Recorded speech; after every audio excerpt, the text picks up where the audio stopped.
Hai teman-teman, pada video kali ini kami dari kelompok 8 akan membahas mengenai remittance. Tetapi sebelumnya izinkan kami untuk memperkenalkan anggota kelompok kami. Kelompok 8 beranggotakan Putri Sarah, Fainda Manik, Lira Nenggolan, dan Ruth Romian Panjaitan. Baik teman-teman, langsung saja kita ke video materinya. Apa itu remittance?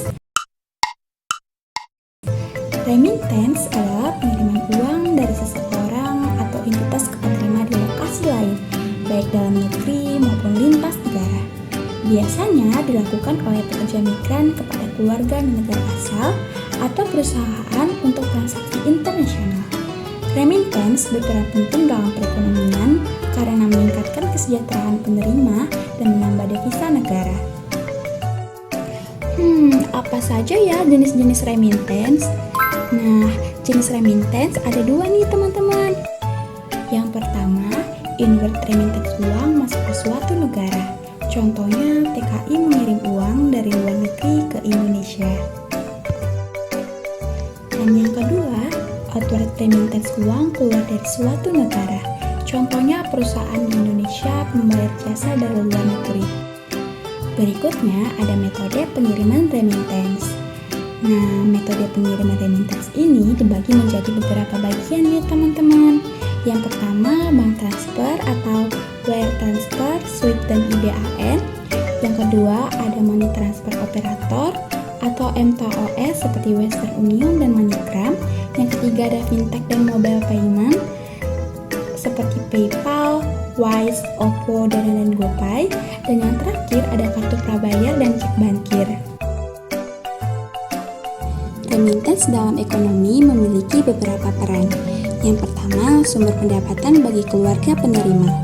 Yang kedua, meningkatkan devisa negara. Yang ketiga, menstimulasi pertumbuhan ekonomi lokal. Dan yang keempat, mempercepat inklusi keuangan. Apa saja regulasi remittance di Indonesia? Yang pertama, biaya tinggi untuk pengiriman lintas negara. Yang kedua, lambatnya proses transfer dalam beberapa metode risiko pencucian uang dan pendanaan ilegal. Dan yang ketiga, fluktuasi nilai tukar mata uang. Tantangan dan risiko utama remittance yaitu yang pertama, biaya tinggi untuk pengiriman lintas negara. Yang kedua, lambatnya proses transfer dalam beberapa metode. Yang ketiga, risiko pencucian uang dan pendanaan ilegal. Dan yang keempat, fluktuasi nilai tukar mata uang. Berikutnya, kita akan membahas inovasi teknologi dalam remittance. Inovasi teknologi dalam remittance yaitu yang pertama ada blockchain dan cryptocurrency. Contohnya Bitcoin, USDT, Ripple, atau XRP. Yang kedua, ada aplikasi digital dan mobile banking atau Wise, PayPal, dan Revolut. Yang ketiga, artificial intelligence atau AI dan otomatisasi seperti keamanan dan deteksi transaksi mencurigakan. Dan yang keempat, ada API dan integrasi sistem keuangan antar bank dan fintech. Jadi kesimpulannya, remittance memiliki peran penting dalam lalu lintas pembayaran global, terutama bagi negara berkembang, karena membantu kesejahteraan penerima, meningkatkan devisa negara, dan mendukung transaksi bisnis internasional. Untuk memastikan keamanan dan efisiensi, regulasi ketat diperlukan guna mencegah risiko seperti pencucian uang dan pendanaan ilegal.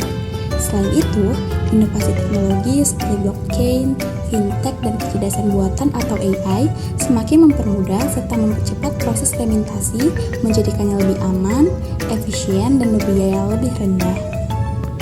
Baik teman-teman, cukup sekian pembahasan mengenai remittance dari kelompok 8. Semoga bermanfaat ya. Terima kasih sudah menonton.